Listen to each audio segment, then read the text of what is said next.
Shalom Indonesia. Dari Sabang sampai Merauke, dari Miangas sampai Pulau Rote. Selamat pagi. Dan saya mengucapkan selamat pagi kepada bapak-bapak, ibu-ibuku, saudara-saudaraku, abang-abangku, kakak-kakakku, itu semualah ya. Dan seluruh rekan-rekan saya di mana saja berada. Puji nama Tuhan.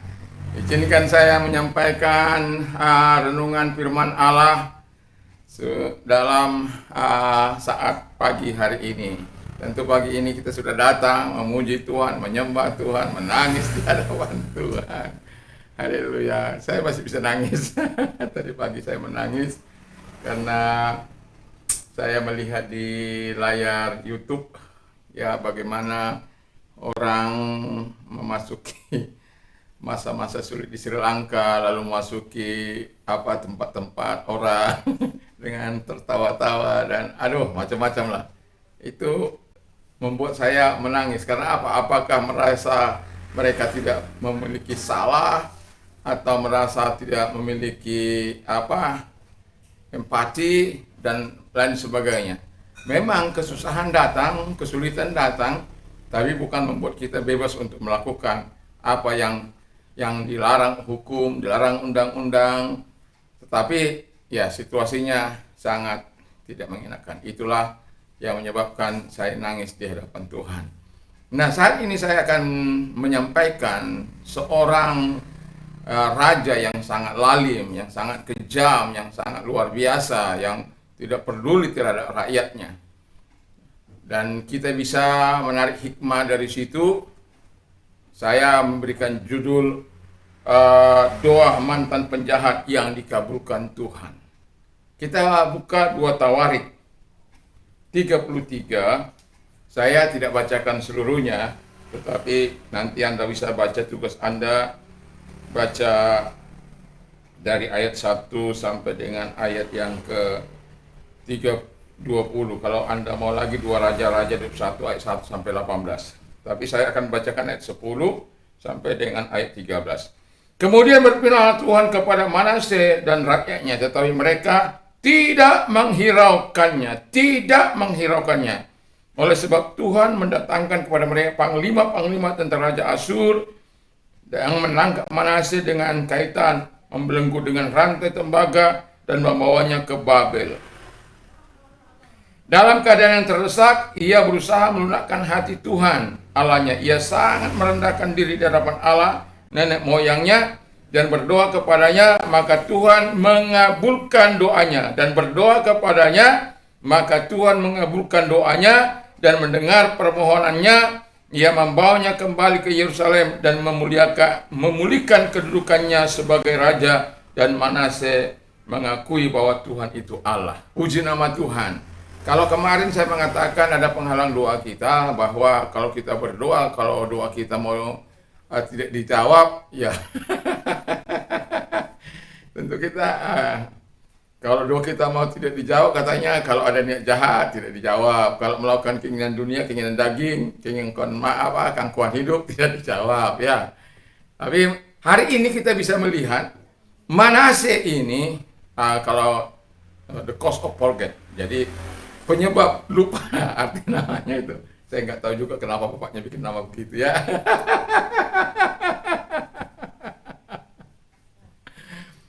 Saya tanya mama saya, kenapa nama saya Joner Mangapul Simanjuntak gitu. Joner Simon Mangapul Simanjuntak. Ada mengapulnya. Hanya mama saya bilang begini, bahwa asa boyho mangapul-apul katanya. Asa songosi Simon Pitursiho.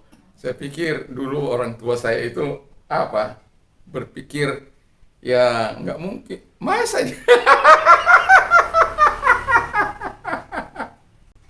tapi doa orang tua itu akhirnya kesampaian juga ya. Puji nama Tuhan. Nah, hari ini kita mengupas tentang Manase, raja yang sangat jahat. Jadi saya tidak sebenarnya ada pepatah bahwa like father like son ya. Tidak sependapat. Atau orang Batak bilang, dang dau tu bisa bonana. Molo dau diingat-ingat. Ailikah atau apa? Jadi kalau dia jauh akan diterkam apa lagi? Atau air hujan jatuhnya ke Pelimbahan juga. Saya kurang kurang apa di situ? Tidak sependapat. Karena apa? Karena firman Allah ada banyak orang tua saya lihat yang sangat takut sangat dengan Tuhan, tapi anak-anaknya melakukan apa yang jahat di mata Tuhan. Ada yang jahat orang tuanya, tapi kemudian anaknya baik gitu. Ya, sama seperti Ahaz ke Hizkia itu kan, itu Ahaz itu kakeknya jahat. Nah, Hizkia baik. Hizkia ini anaknya Manase, Manase anaknya Amon jahat. Lalu Yosia baik.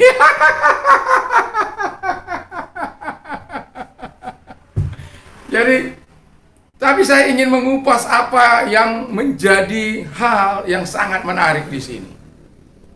Sebagai seorang raja yang memerintah 55 tahun, itu cukup sangat luar biasa dan cukup membuat orang sengsara juga karena perilakunya sangat tidak menyenangkan Tuhan. Perilakunya tidak menyenangkan masyarakat. Seolah-olah dia mengatakan, kalau kamu mau hidup, turuti kata-kataku. Kalau engkau mau lenyap, ya lawan aku. Dan Alkitab katakan dia raja yang paling jahat dari Yehuda. Dan dia juga kata firman Allah bahwa dia lebih jahat dari bangsa-bangsa yang telah dipunahkan oleh Tuhan. Contoh Yebus, dan ada 7 yang dibinasakan oleh Tuhan itu. Nah, jadi kalau kita mau melihat, kalau kita satu contoh lah, kalau kita punya sahabat, lalu kemudian dia kita tahu dia sangat jahat, perilakunya sangat jahat dan perbuatannya sangat jahat, lalu kemudian dia minta tolong sama kita, mungkin kita sadar dulu enggak? Kita mungkin akan tolak karena kita benci. Ada banyak orang membenci orangnya, bukan membenci dosanya. Ya. Nah,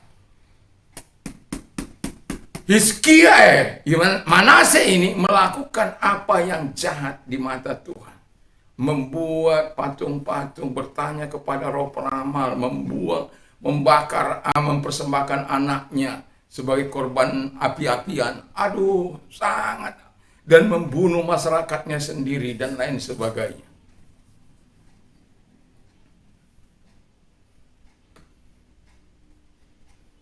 Tetapi dari apa yang kita baca tadi, bahwa kemudian setelah biar dia seorang raja, biar dia seorang yang paling luar biasa, tetapi kalau sudah jatuh ke tangan penjajah, maka dia akan menjadi tawanan. Dia akan bisa menjadi budak. Dan itu tidak menyenangkan. Itu tidak menyukakan hati dari Manase. Tapi dia tahu apa penyebabnya. Karena dia seringkali melawan Tuhan, melawan Allah, melawan perintahnya, melawan nabi-nabinya. Apa yang disampaikan oleh nabi-nabinya kepada dia, dia tidak tanggapi, dia tidak responi.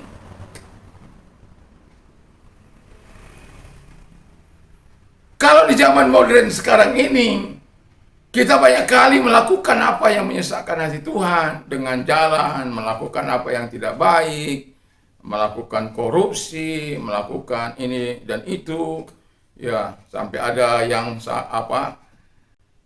korupsi Asabrika itu puluhan triliun hanya di penjara 18 tahun.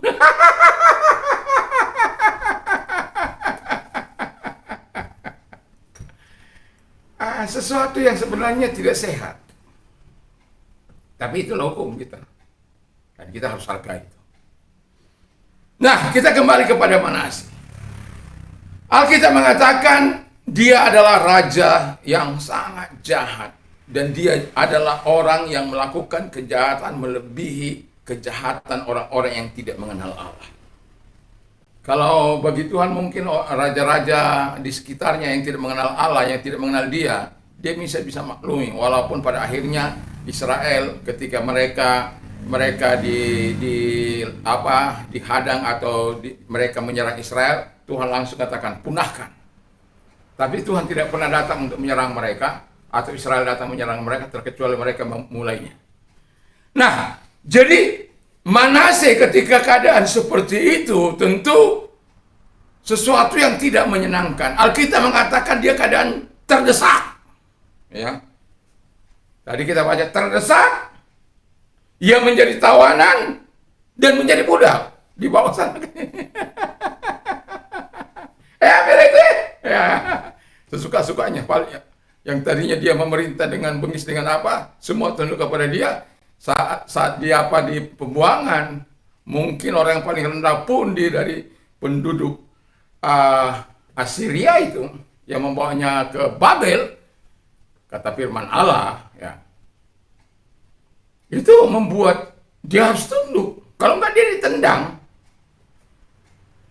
Nah, di dalam keadaan seperti situasi yang buruk yang dia alami seperti itu, dia berdoa. Jadi kalau yang pertama itu, kalau kita mengalami banyak kesulitan, banyak kesusahan, banyak masalah, tidak kuat menanggung beban hidup ini, atau mengubah situasi, atau mengubah keadaan, atau mengubah kondisi, baik batin kita, baik pikiran kita, baik hidup kita, baik ekonomi kita, adalah menyelesaikan pangkal masalah itu terlebih dahulu. Supaya nanti ketika kita berdoa, karena firman Allah katakan memang saya naikkan berdoa ini karena ada pemberesan-pemberesan yang sudah dilakukan oleh Manase. Tetapi yang mau saya katakan kuncinya adalah ketika kita mengalami situasi yang tidak menyenangkan, itu hanya jalannya kita datang kepada Tuhan. Dalam Mazmur 27 ayat 13-14 di sana dikatakan, I'm confident of this. Saya yakin, saya percaya akan ini. I will see the goodness of the Lord in the land of living. Aku akan melihat kebaikan Tuhan di negeri orang-orang hidup, bukan di negeri orang-orang mati. Kita melihat kebaikan Tuhan. Kalau sudah mati, nggak ada urusannya lagi dengan dunia ini. Nah, lalu dikatakan oleh firman Allah, wait the Lord. Nantikan Tuhan. Be strong, jadilah kuat. And take heart, dan teguhlah. Teguhkan hatimu. Jadi ketika kita mengalami persoalan mengalami masalah dalam kehidupan ini, ketika kita pada titik nadir yang paling bawah, kalau kita sadar untuk menerima segala hal, menikmati kebaikan Tuhan di masa kehidupan ini adalah datang kepada Tuhan, berdoa. Kita tahu bagaimana Yabes berdoa dan Tuhan menjawab doanya. Dia minta untuk diberkati, lalu saya sudah khotbahkan itu. Dia minta untuk diberkati, Tuhan berkati. Dia minta untuk Allah melakukan sesuatu yang baik, dia lakukan. Atau melindungi dia, Tuhan lakukan. Kembangkan daerahnya, teritorinya, Tuhan lakukan. Jadi, kenapa? Kita tahu bahwa Yabes namanya penderitaan atau the maker of sorrow, pembuat kesusahan. Dan itu memang mamanya bikin nama itu.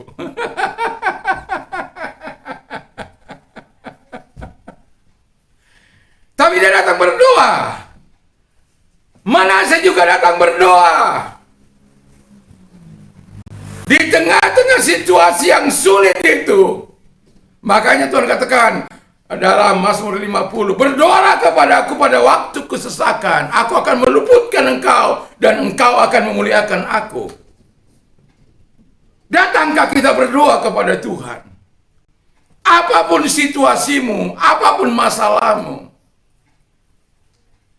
Kalau saya memberikan nasihat kepada orang-orang yang mengalami broken home, masalah keluarga dan lain sebagainya, mereka seringkali mengatakan, kamu sih belum, Pak Pendeta sih nggak merasakan, nggak perlu saya harus merasakan keadaan mereka yang seperti mereka, karena saya tidak ingin merasakan itu.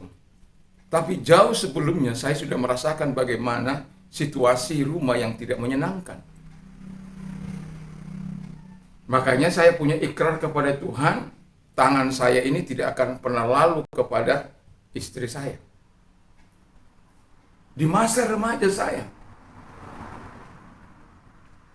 sebenarnya tidak perlu mau mengatakan, tapi saya telah katakan kepada papa saya, jangan begitu. Tapi saya tidak menyikapinya dengan jahat. Saya tidak menyikapinya dengan kebencian. Dan setelah saya masuk dalam pelayanan, saya mengerti kenapa orang papa saya seperti itu. Makanya saya bilang sama papa saya, Pak, kalau Bapak mau pulang ke rumah Bapak di surga, tinggalkan segala kekuatan ilmu-ilmu Bapak itu. Masuklah dalam anugerah Tuhan.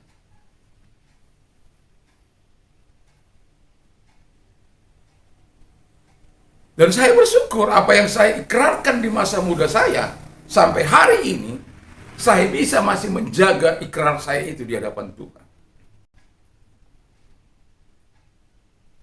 Tapi banyak orang menghina istrinya, memukul istrinya, tanpa merasa berdosa dan bersalah. Saya sudah sering katakan, beberapa orang yang pernah saya laporkan kepada polisi, yang menganiaya istrinya.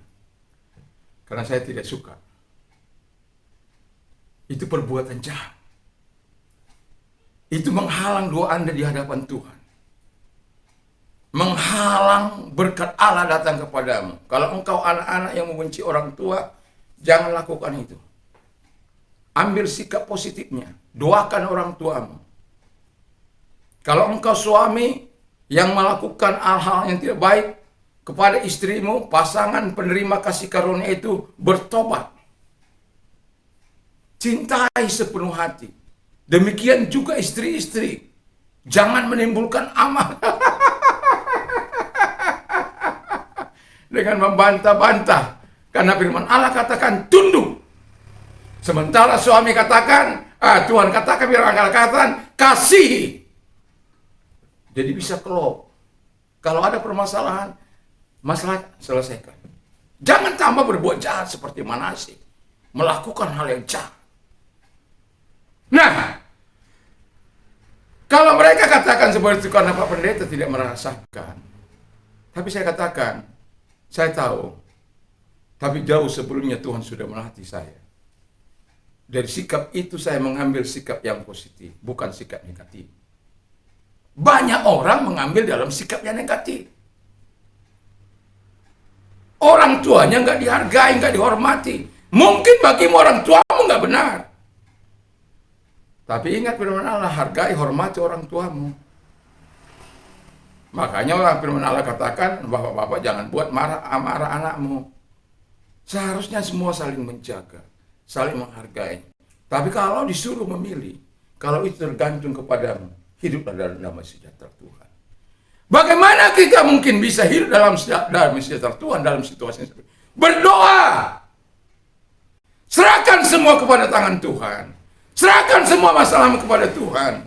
Serahkan situasi yang sulit itu kepada Tuhan. Sama seperti Manasye, mantan penjahat yang doanya kata firman Allah dijawab oleh Tuhan. Bahkan dipulihkan posisinya menjadi raja.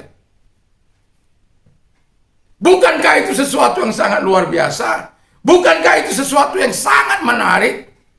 Penjahat tapi didengar oleh Tuhan. Mantan penjahat maksud saya. Karena apa? Karena setelah itu dia berdoa, kata yang pertama dia lakukan sebenarnya adalah melunakkan hati Allah. Dia datang dalam pertobatan. Jadi kalau orang melunakkan hati Allah itu jangan pikir lalu dikasih semen, dikasih pisang, dikasih buah-buahan, bukan. Atau dikasih dikasih uang, bukan. Tapi yang jelas kata firman Allah, dia berusaha melunakkan hati Allah. Bagaimana sih sebenarnya cara kita melunakkan hati Allah? Yang pertama itu harus bertobat. Bertobat dari kejahatan kita. Makanya sering saya bilang, dalam setiap kali saya datang pada Tuhan, berkata kepada Tuhan, Tuhan sucikan hati saya, sucikan pikiran saya, kehendak saya, tubuh saya, supaya semuanya menyenangkan hati Tuhan. Apalagi kehendak saya itu. Supaya kehendak saya itu tidak melawan Tuhan. Kehendak saya itu melakukan apa yang baik di mata Tuhan. Apa yang menyenangkan hati. Pikiran kita ini kadang-kadang dibawa meneram. Di masa kini, orang-orang melakukan tenung apa, mengeluarkan sesuatu dari tubuh orang. Kita bisa saksikan. Apakah kita mempercayai yang seperti itu? Apa kita mempercayai Tuhan? Kalau itu kita lakukan, kita tidak menyenangkan hati Tuhan. Datang ke paranormal, datang kepada dukun-dukun. Dulu saya waktu remaja, ya, mama saya mau ajak saya ke apa? Ada orang baru, jadi dukun baru. Kalau di sana katakan siar-siaran, gitu. Siar-siaran ya. Terus saya bilang sudah enggak, kalau mau pergi-pergi lah, karena dekat dari rumah, gitu. Orang ramai datang ke situ. Dan saya waktu itu, walaupun saya belum mengerti, tapi sepertinya roh saya mendapatkan sesuatu ilham gitu.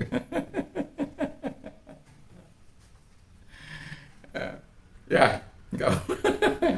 Ya, jadi jangan lakukan yang jahat, tapi lunakkan hati Allah dengan jalan bertobat.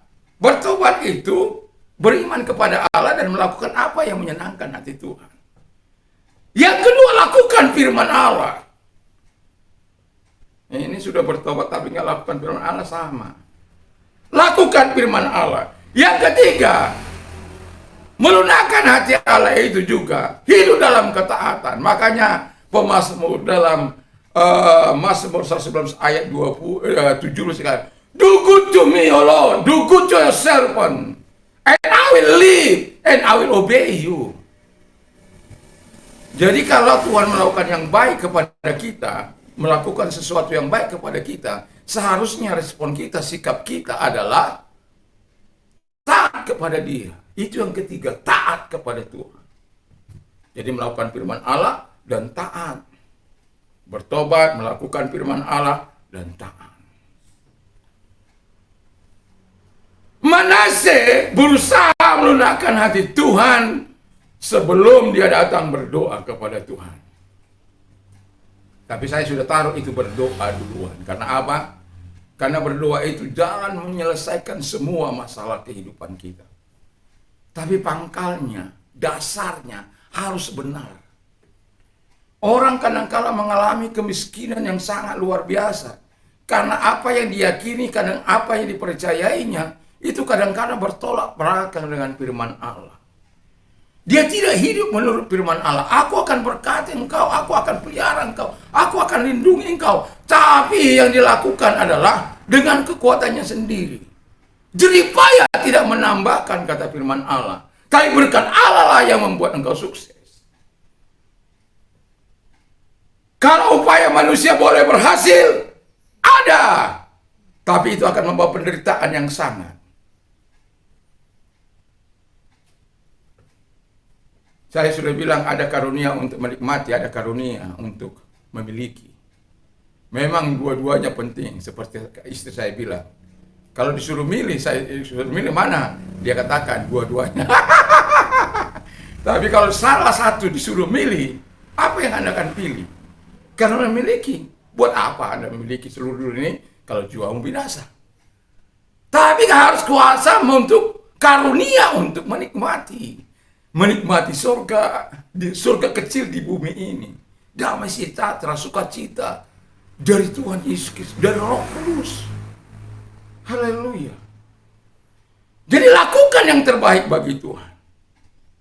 Lalu yang bagian kedua melunakkan, bagian ketiga yaitu Dia merendahkan hati. Air dari gunung selalu mengalir ke tempat yang paling rendah. Kebetulan kami tinggal di daerah paling rendah, ya, katakan dari pulau, dari sahabat-sahabat saya yang lain yang tinggal di Pulau Lombok. Karena apa? Kami ada di tepi pantai. Jadi air sebanyak apapun air itu, kapan banjirnya, kapan apanya, dia akan dengan tenang laut itu menerima. Ayo sini terus sini. Aku siap menampung. Enggak usah takut. Ada. Ya, saya mau katakan ketika kita merendahkan diri di hadapan Allah, segala kasih perhatian Tuhan, kebaikan Tuhan, kasih sayang Tuhan, perlindungan Tuhan, pemeliharaan Tuhan, kebaikan Tuhan, kasih sayang Tuhan akan datang kepadamu, kekuatan Tuhan, kuasa Tuhan, kalau kita hidup merendahkan hati di hadapan Tuhan. Itu sebabnya Alkitab katakan Manase berdoa, melunakkan hati Tuhan, merendahkan hati, dan Alkitab katakan Tuhan menjawab. Ada satu kata yang mau saya tunjukkan pada Anda di dalam ayat yang ke-6. Bahkan ia mempersembahkan anak-anaknya sebagai korban dalam api di Lebak Ben Hinom. Ia melakukan ramal, telaah, dan sihir, dan menghubungi para pemanggil arwah dan para pemanggil roh peramal. Ia melakukan banyak yang jahat di mata Tuhan, sehingga ia menimbulkan sakit hatinya. Haleluya. Ada saya lihat orang yang sakit hati sampai mati, meninggal dunia, pun nggak bisa mengampuni. Nah, Alkitab katakan Tuhan itu sakit hati atas perbuatan si Manase. Sakit hati, bayangin. Bayangkan bayanganmu. Bayangkan situasi itu. Bayangkan. Tuhan sudah sakit hati karena perbuatannya yang jahat, karena dia melakukan apa yang tidak menyenangkan hati Tuhan. Apa yang dilarang Tuhan, justru dia lakukan itu menimbulkan sakit hati Tuhan. Kata firman Allah sendiri. Tapi saya kagum kepada Bapa di surga. Saya kagum kepada Allah. Saya kagum, saya hormat. Karena ketika Manase datang dengan melunakkan hati, bertobat, melakukan firman Allah, dan hidup dalam ketaatan, dan merendahkan hati, doanya, kata firman Allah, dijawab. Kalau mantan penjahat berdoa, dikabulkan oleh Tuhan. Kalau engkau bukan mantan penjahat, bukan mantan melukai hati Tuhan, apalagi hidupmu. Dasar itu harus baik. Kalau dasarnya baik, maka hasilnya akan baik. Kalau dasarnya buruk, maka hasilnya akan buruk. Haleluya. Doa mantan penjahat yang dikabulkan oleh Tuhan. Dan Allah sangat tidak mengingat sakit hatinya. Jadi kalau engkau sakit hati, itu menghalangi berkat Allah. Kalau Tuhan saja sakit hati sama Manase, tapi ketika orang itu datang, minta maaf, minta ampun sama Tuhan, Tuhan pulihkan. Aduh, berapa banyak kita menyakiti hati Tuhan, tapi kita gak sadar. Berapa banyak kita melukai Tuhan, tapi kita gak sadar. Berapa kali kita membelakangi Tuhan, tapi kita gak sadar. Gak sadar. Kita melakukan apa yang jahat di mata Tuhan. Kita mengambil miliknya, kita gak sadar. Kita melalaikan pekerjaan Tuhan, kita nggak sadar. Kita tidak membantu pekerjaan misi, kita nggak sadar.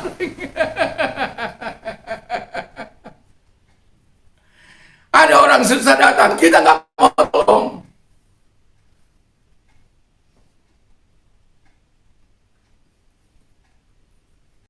Seharusnya konsep pikiran ilahi harus ada, hati ilahi harus ada dalam hidup kita. Hidup yang paling berarti itu adalah hidup ketika kita berguna di hadapan Tuhan dan di hadapan sesama. Yaitu sukacitanya sangat luar biasa. Anda tidak akan kekurangan sesuatu. Makanya saya katakan, apa gunanya orang memiliki seluruh dunia ini kalau jiwanya binasa? Anda mempunyai karunia memiliki atau menikmati. Kalau Anda karunia memiliki sekaligus menikmati, terpujilah Tuhan. Karena engkau bisa berbagi dengan semua orang. Kau bisa menikmati apa yang kau cari. Kau bisa menikmati dengan segala kebaikan Tuhan. Tapi saya sudah saksikan dengan mata kepala saya sendiri. Ada banyak orang yang hidup rumahnya di sana sini, kekayaannya di sana sini, miliknya ada di sana sini. Tapi hidupnya tidak tenang. Makan pun harus ditakar. Pergi ke WC harus digotong. Kenapa? Mengalami penderitaan yang sangat luar biasa. Dia telah menikmati segala hal yang baik. Mungkin kata dia. Sehingga dia lupa bahwa dia harus berbuat sesuatu yang baik. Dia hanya menikmatinya sendiri. Saya bersyukur walaupun saya bukan orang yang kaya. Tapi saya masih bisa memberikan tumpangan bagi orang lain. Saya masih bisa memberi air kepada orang lain yang membutuhkan.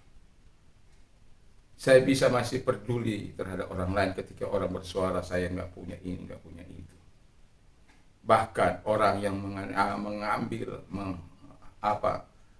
mencara saya punya ketika dia datang ke tempat ini, saya masih berkati dia.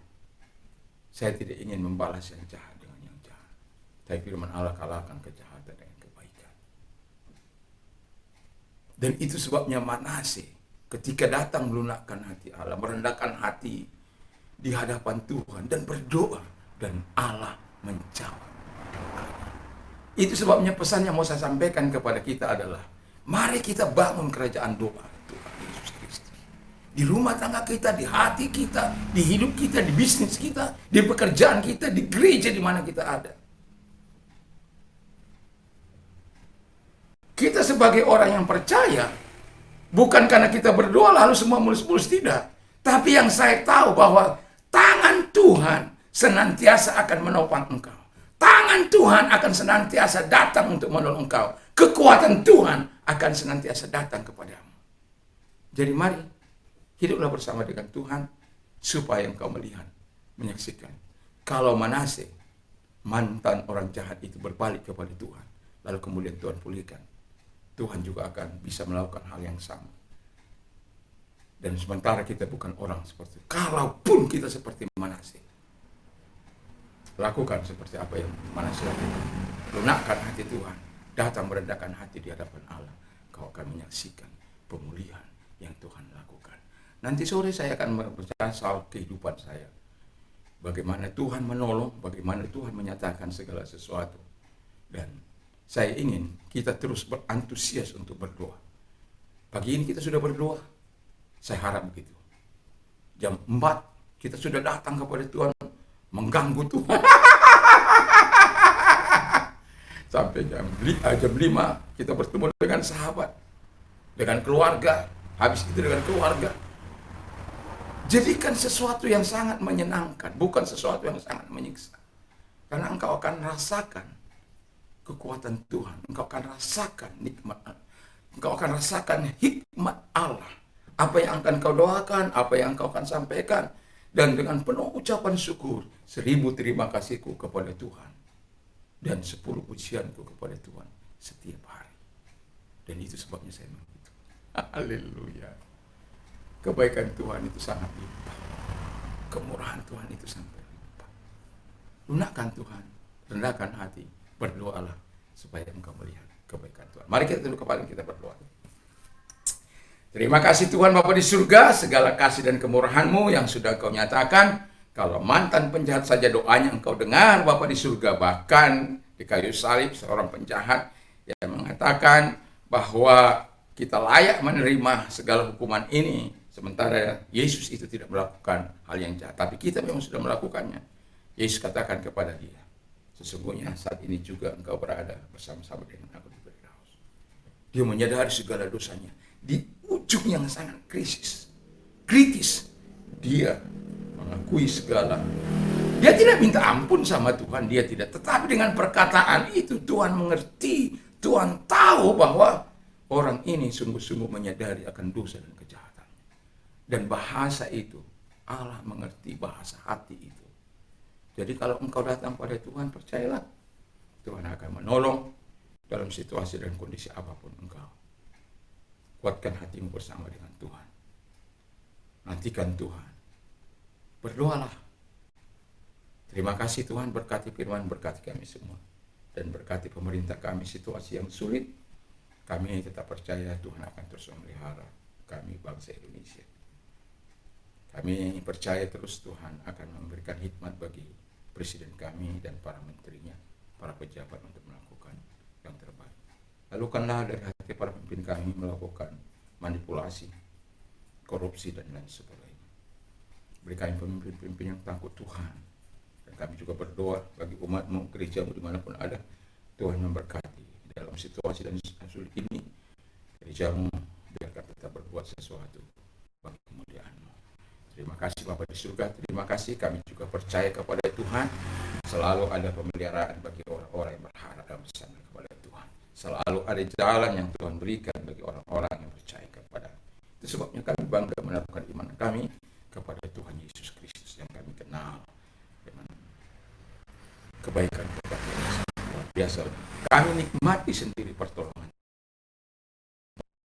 Lain ingin menikmati, supaya orang lain menikmati segala kebaikan-kebaikan Tuhan. Terima kasih Bapa di surga, yang sakit Tuhan sembuhkan, dan yang lemah Tuhan kuatkan, yang mau mengalami perubahan Tuhan datang kepada mereka, bertemu dengan mereka yang mau terjun dalam bidang politik, bisnis, spiritual, biarkan mereka belajar sesuai dengan apa yang Engkau kehendaki, sesuai dengan firman. Terima kasih. Sembuhkan.